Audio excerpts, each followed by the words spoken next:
قیامت کے دن لوگ جب انتظار کر رہے ہوں گے کہ ہمارا حساب کب لیا جائے گا، اپنے پسینے میں غرق ہو رہے ہوں گے، شدت پیاس سے برا حال ہوگا، رحمت کائنات صلی اللہ علیہ وآلہ وسلم ارشاد فرماتے ہیں میری امت کے 3 قسم کے افراد وہ ہوں گے جنہیں اللہ اپنے عرش کا سایہ عطا فرمائے گا۔ نمبر 1، وہ عورت جس کا خاوند انتقال کر گیا لیکن اپنے پیچھے وہ چھوٹے چھوٹے یتیم بچے چھوڑ گیا، اس کے انتقال کے بعد بڑے بڑے گھرانوں سے، عالی نسب صاحب نسب گھرانوں سے اس محترمہ کے لیے پیغام نکاح آئے، رشتوں کا پیغام آیا، بڑی بڑی پیشکش ہوئی، اگر وہ چاہتی تو اپنی زندگی کو بہتر انداز میں گزار سکتی تھی، لیکن اس مائی صاحبہ نے ان رشتوں کو ٹھکرا دیا، منع کر دیا کہ اگر میں شادی کر کے بیاہ کر دلہن بن کے چلی گئی تو میرے بچوں کا کون دیکھ بھال کرے گا، میرے بچوں کی پرورش کون کرے گا۔ باوجود اس کے کہ وہ جوان ہے، اس کے جذبات ہیں، لیکن وہ اپنی جوانی، اپنا سب کچھ اپنے بچوں کے لیے قربان کر دیتی ہے، اپنے جذبات کو قربان کر دیتی ہے۔ میرے آقا صلی اللہ علیہ وآلہ وسلم فرماتے ہیں قیامت کے دن ان اوصاف کی حامل جتنی خواتین ہیں معاشرے کے اندر، فرمایا اللہ انہیں عرش کا سایہ عطا فرمائے گا۔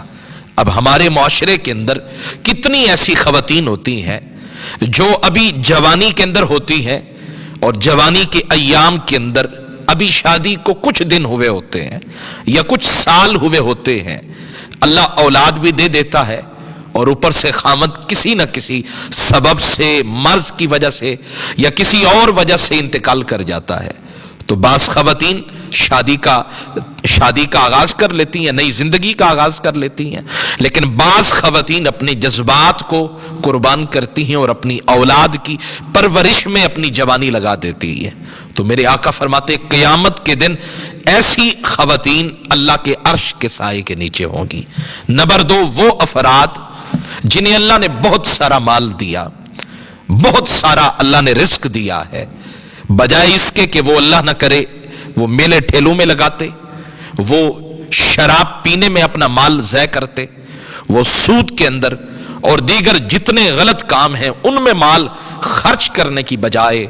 وہ اپنے گھر کے اندر بہترین سے بہترین کھانا بنواتے ہیں اور کھانا بنوا کر پھر دسترخوان پہ لگا کر یتیم بچوں کو اور مسکین بچوں کو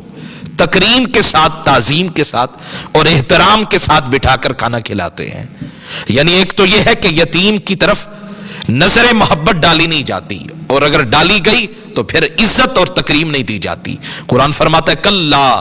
بل لا تکرمون الیتیم، ہرگز نہیں، بلکہ وہ یتیم کی عزت نہیں کرتے ہیں۔ یعنی یتیم کو اگر کھانا بھی کھلایا تو پھر اس انداز میں کھلایا کہ اس کی حقارت کر کے،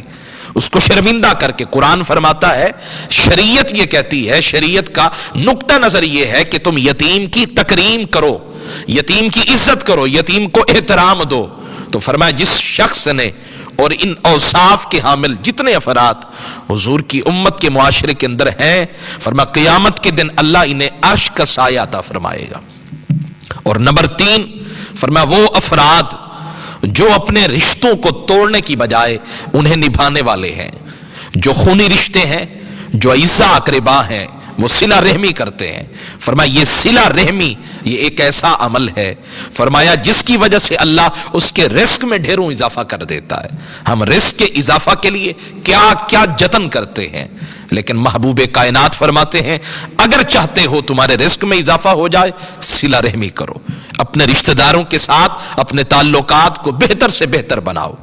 نفرتوں کو مٹاؤ، جو دوریاں ہیں انہیں ختم کرو، فاصلے مٹا کر یہ دوریاں ختم کر کے تم صلہ رحمی کرو۔ وہ جو چاہے کریں لیکن تمہارا نقطہ نظر اچھا ہونا چاہیے۔ تو فرمایا یہ ان اوصاف کے حامل جو افراد ہیں